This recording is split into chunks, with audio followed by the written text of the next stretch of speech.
Hello friends and welcome to English literature feat India.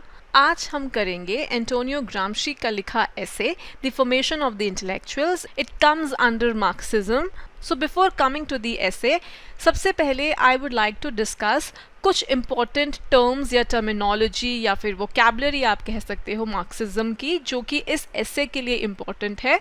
और इस ऐसे को एक्सप्लेन करते हुए I have also use those words, so it would be better कि एक बार सबसे पहले हम उन वर्ड्स का मीनिंग समझें कि what do we actually mean by them, and in general also वो सारे जितने भी वर्ड्स हैं जैसे base, superstructure, hegemony, ideology, all of that they are very important for Marxism as a whole also. So without wasting any further time, चलिए आइए start करते हैं उनके साथ। ऑलराइट, तो सबसे पहले दो टर्म्स जिनकी हम बात करेंगे that is base and superstructure. तो बेस और सुपरस्ट्रक्चर दो लिंक्ड थियोरेटिकल कॉन्सेप्ट्स हैं जिन्हें कार्ल मार्क्स ने डेवलप किया था। बेस जब हम बोलते हैं तो वो रेफर करता है प्रोडक्शन फोर्सेस को या मटेरियल्स और रिसोर्सेज को, जो कि जनरेट करता है गुड्स को जो सोसाइटी को चाहिए होते हैं। Base can also be said to refer to the mode of production, जो इंक्लूड करते हैं forces and the relations of production into which people enter, ताकि वो जो लाइफ की नेसेसिटीज़ हैं उनको प्रोड्यूस कर सके। सुपरस्ट्रक्चर रेफर करता है सोसाइटी के बाकी रिलेशनशिप्स और आइडियाज़ को जो कि डायरेक्टली रिलेटेड नहीं होते प्रोडक्शन से, इंक्लूडिंग जैसे उसका culture, institutions, political power structures and the religion, media and state. तो मार्क्स का ये मानना था कि जो सुपरस्ट्रक्चर है it grows out of the base और वो रूलिंग क्लास के जो इंटरेस्ट्स हैं उनको रिफ्लेक्ट करता है। तो जो सुपरस्ट्रक्चर है वो जस्टिफाई करता है जैसे भी बेस ऑपरेट करता है, और जो रूलिंग एलीट है वो उनकी पावर को डिफेंड करता है। ना ही बेस ना ही सुपरस्ट्रक्चर दोनों में से कुछ भी नेचुरली अकरिंग नहीं होते या स्टैटिक नहीं होते, दोनों के दोनों ही सोशल क्रिएशंस होते हैं। ऑल्सो जो दोनों के बीच में रिलेशन होता है वो यूनिडायरेक्शनल नहीं होता। कहने का मतलब कि ऐसा नहीं है कि सिर्फ बेस सुपरस्ट्रक्चर को फॉलो करता है या एंड बेस इज इंडिपेंडेंट या फिर सुपरस्ट्रक्चर इज इंडिपेंडेंट, ऐसा नहीं होता। दोनों कैन अफेक्ट ईच अदर। ये वाला जो डायग्राम जो मुझे इंटरनेट पर मिला बहुत अच्छे से आपको बताता है बेस और सुपरस्ट्रक्चर की क्या होता है, उसके examples and all. So in short, जो बेस और सुपरस्ट्रक्चर मॉडल है सोसाइटी का, वहाँ पर जो बेस है वो डिनोट करता है the relations of production and the modes of production, और जो सुपरस्ट्रक्चर है वो डिनोट करता है डोमिनेंट आइडियोलॉजी को, that is the religious, legal and the political systems. जो इकोनॉमिक बेस है प्रोडक्शन का वो एक सोसाइटी का पॉलिटिकल सुपरस्ट्रक्चर डिटरमाइन करता है, और जो रूलिंग क्लास इंटरेस्ट हैं वो डिटरमाइन करती हैं सुपरस्ट्रक्चर को and also the nature of the justifying ideology. Now I have used a term ideology. तो मार्क्सिस्ट कॉन्सेप्ट ऑफ आइडियोलॉजी का क्या होता है? तो मार्क्सिज्म में आइडियोलॉजी एक वर्ड होता है जो डिस्क्राइब करता है एक सेट ऑफ आइडियाज़ और बिलीव्स को जो कि सोसाइटी में डोमिनेंट होते हैं, और जिन आइडियाज़ और बिलीव्स को यूज़ किया जाता है रूलिंग क्लास की पावर और प्रिविलेज को जस्टिफाई करने के लिए। Another important term Marxist philosophy के अंदर है cultural hegemony. So what is cultural hegemony? Cultural hegemony is the dominance of a culturally diverse society ruling class के द्वारा, जो कि उस सोसाइटी के कल्चर को मैनिपुलेट करती है, जैसे कि उनके बिलीव्स और एक्सप्लेनेशंस, परसेप्शंस को, वैल्यूज को। और वो मैनिपुलेट क्यों करती है? ताकि जो रूलिंग क्लास का जो वर्ल्ड व्यू है वही एक्सेप्टेड कल्चरल नॉर्म बन जाए। अब बिकॉज वो जो रूलिंग क्लास का वर्ल्ड व्यू है that is the universal dominant ideology है ना, तो उससे होता क्या है कि जो सोशल, पॉलिटिकल और इकोनॉमिक स्टेटस को है वो मिसरिप्रेजेंट होता है। उसको दिखाया जाता है कि वही नेचुरल है, इनएविटेबल है, जो कि हर सोशल क्लास को बेनिफिट करता है। उसको ये नहीं दिखाते कि वो आर्टिफिशियल है it's an artificial social construct जो कि सिर्फ रूलिंग क्लास को बेनिफिट करता है. That is actually the fact, लेकिन it is presented as something जो कि नेचुरल है और परपेचुअल है और जो कि हर सोशल क्लास को बेनिफिट करता है, whereas in actuality it is an artificial social construct which is only benefiting the ruling class. तो जो ग्रामशी थे उन्होंने ये सजेस्ट किया था कि जो कैपिटलिज्म है वो कंट्रोल कैसे मेंटेन करता है. तो उन्होंने बताया कि वो जो कंट्रोल मेंटेन करता है वो सिर्फ वायलेंस के थ्रू या पॉलिटिकल और इकोनॉमिक कोर्शन के थ्रू नहीं करता, but it maintains control also through ideology. So the bourgeoisie they developed a hegemonic culture जो कि अपनी खुद की values और norms को propagate करता है ताकि वही values और norms common sense values बन जाएं सबके लिए. Again cultural hegemony. तो जो वर्किंग क्लास के लोग हैं या जो बाकी क्लासेस के लोग हैं वो क्या करते हैं कि वो ये सोचने लगते हैं, उनको ऐसा लगता है जो उनकी अपनी भलाई है, जो उनका अपना ओन गुड है, they identify that with the good of the bourgeoisie and therefore वो क्या करते हैं, they help in maintaining the status quo बजाय रिवोल्ट करने के. तो जो ग्रामशी की थ्योरी है of hegemony that is tied to his conception of the capitalist state. Gramsci के लिए स्टेट से मतलब सिर्फ गवर्नमेंट से नहीं है, that is very narrow for him. Instead, वो क्या करते हैं, he divides it between the political society and the civil society, and the next two terms which we are to discuss. तो political society से he means कि जैसे कि आपका police, army, the legal system etc. In short, the arena of political institutions and legal institutional control, and civil society जैसे कि family, education system, trade unions etcetera, जिन्हें हम जनरली एज अ प्राइवेट और non state sphere देखते हैं जो कि state और इकोनॉमी के बीच में मीडिएट करती हैं. हाउएवर ग्रामशी ये भी कहते हैं कि दोनों के बीच का जो डिवीजन है वो प्योरली कंसेप्चुअल है, ऐसा नहीं है कि वो रियलिटी में बिल्कुल दोनों चीज़ें अलग अलग होती हैं. ही सेज दोनों रियलिटी में ओवरलैप ही करती हैं. तो ग्रामशी ये क्लेम करते हैं कि जो कैपिटलिस्ट स्टेट है वो फोर्स और कंसेंट दोनों के थ्रू रूल करती है. पॉलिटिकल सोसाइटी उनके लिए वो फोर्स का रेल्म हो गया और सिविल सोसाइटी उनके लिए कंसेंट का रेल्म हो गया. Now let us begin with the essay. Let me just very briefly discuss introduction to the essay. This particular essay, The Formation of the Intellectuals, Antonio Gramsci की एक book थी The Prison Notebooks, and that was a series of essays. So this essay is a part of that prison notebooks. तो Gramsci was imprisoned in 1926. तो ये जो book थी The Prison Notebooks, it was written between 1929 and 1935. तो जो ये notebooks थी ग्रामशी की, they were smuggled out of the prison 1930s में, और जो first edition था वो 1947 में publish हुआ था.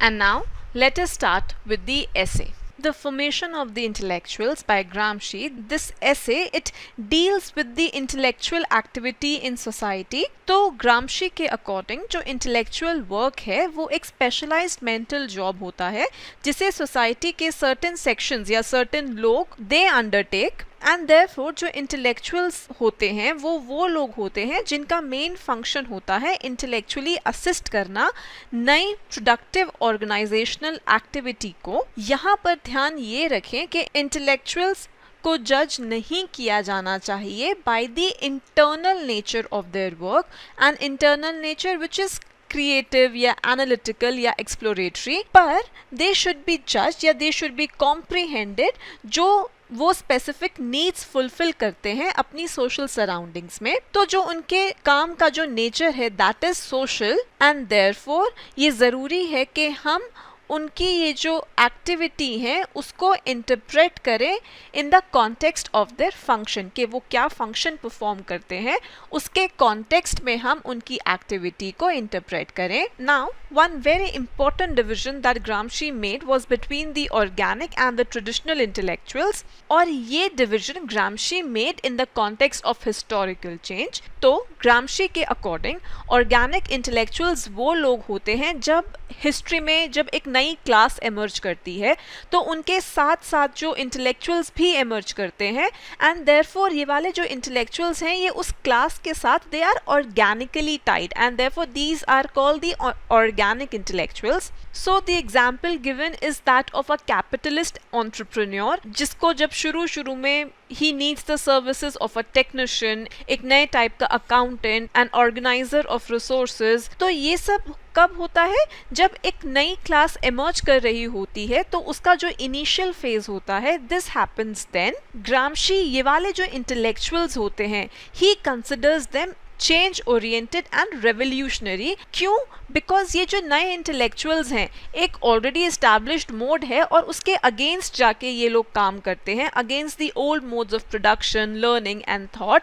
And these new intellectuals they go against all that. Later इन्हीं ऑर्गेनिक इंटेलेक्चुअल्स की जो एक्टिविटी होती है वो बेस बन जाती है of a whole elaboration of intellectuals who increasingly come to occupy large spaces of socio-ideological life. So school से लेके लेजिस्लेचर, लीगल सिस्टम, एडमिनिस्ट्रेशन तक जितने भी सोसाइटी में सारे इंपॉर्टेंट एरियाज होते हैं, all those areas in society they become charged with the energy जो कि ये ऑर्गेनिक इंटेलेक्चुअल्स जनरेट करते हैं. और ये जो एक्टिविटी है ना, ये एक्चुअली उस नए प्रोडक्टिव क्लास की है जिसको ये ऑर्गेनिक इंटेलेक्चुअल्स बिलोंग करते हैं. नाउ लाइक आई सेड, ये जो ऑर्गेनिक इंटेलेक्चुअल्स होते हैं they have to contend with the traditional intellectuals जो कि already society में exist करते हैं. ये जो traditional intellectuals होते हैं ना, ये detached होते हैं. जो प्रोडक्शन का वर्ल्ड होता है या डिस्ट्रीब्यूशन का जो वर्ल्ड होता है, they are detached from all that, because ये जो ट्रेडिशनल इंटेलेक्चुअल्स हैं ये मैटर्स को एक्सप्लेन करते हैं in the private domain of ideology, जैसे कि morality, religion and ethics. So like I said, कौन कौन से? Morality, religion and ethics. तो अगर आप देखेंगे तो ये जो इनकी एक्टिविटी का रेंज है, this is quite wide, philosophy से लेके रिलीजन तक एंड कंटेम्प्रेरी पॉलिटिक्स. तो ये वाले जो ट्रेडिशनल इंटेलेक्चुअल्स हैं ये मोर और less openly they are the agents of rule in their period, के जो ऑलरेडी उस टाइम पर जो रूलिंग क्लास है, जो एजेंट्स ऑफ रूल हैं उस टाइम पर, they relate to that and therefore they also work towards that end. So ग्रामशी के ओपिनियन में, उनके हिसाब से, उनके अकॉर्डिंग, जो नई क्लास है, जो नई इमर्जिंग जो क्लास है, जितने ज़्यादा वो ऑर्गेनिक इंटेलेक्चुअल्स डेवलप करेगी और जितना वो सक्सीड करेगी उन ऑर्गेनिक इंटेलेक्चुअल्स को डेवलप करने में कि वो अपने इंटेलेक्चुअल और थियोरेटिकल स्किल्स डेवलप कर सके, उतना ही बेटर वो कॉन्कर कर पाएगी. जो नई क्लास है वो कॉन्कर कर पाएगी जो आइडियोलॉजी का एरिया है उसको, which is occupied by the traditional intellectuals. So reality में होता क्या है कि ये जो organic intellectuals होते हैं वो अपना जो function है वो largely perform करते हैं in the common territory of people's ideas and perceptions. तो अगर आप एक essential sense में देखते हैं तो जितने भी society के members होते हैं सारे intellectuals होते हैं, because सब लोग अपना mind use करते हैं अलग अलग चीज़ों के बीच में connection बिठाने में, और जो उनकी life में जो कुछ हो रहा है to make sense of all that. तो उस सेंस में they all are intellectuals. पर जब वो ऐसा करते हैं तो they are not doing that as intellectuals, as in the intellectual functionaries in society, but when they are doing so, they are doing so as common participants in daily life. And the reason Gramsci gives for this is कि उनके खुद के words में, this is a quote from the essay, all men are intellectuals, and one could therefore say, but not all men have in society the function of intellectuals. तो ये वाला जो function है of intellectuals, this is performed by organic and the traditional intellectuals, जो कि ideas को elaborate करते हैं और explain करते हैं ideas को और approaches को to suit new और old dominant groups. And when ग्रामशी says new और ओल्ड डोमिनेंट ग्रुप्स, उससे ग्रामशी का मीनिंग है द रेवोल्यूशनरी और द रिग्रेसिव क्लास फॉर्मेशंस। तो जो न्यू ग्रुप्स होंगे they will be revolutionary and the old dominant groups they will be regressive. Now ग्रामशी के according जो इंटेलेक्चुअल्स का रोल होता है वो डायरेक्ट नहीं होता, इट इज मीडिएटरी, बिकॉज जो इंटेलेक्चुअल्स हैं they operate in the realm of superstructure. I have already mentioned कि superstructure क्या होता है in the beginning. So the fact that intellectuals का जो रोल है वो मीडिएटरी होता है ग्रामशी के अकॉर्डिंग एंड ना कि direct. This has to be noted in the view of the fact कि जो इंटेलेक्चुअल्स हैं दे प्रिपेयर द ग्राउंड ताकि जो नई क्लास है, जो न्यू क्लास है, वो एग्जिस्टिंग सिविल सोसाइटी को कॉन्कर कर सके। Now what does Gramsci mean by civil society? तो उनके अकॉर्डिंग सिविल सोसाइटी से ही मेंट अ कॉमन एरिया जहां पर अलग अलग सोशल क्लासेस और ग्रुप्स ऑपरेट करते हैं इन ऑर्डर टू रीच और रीडिफाइन कॉमन कंसेंट।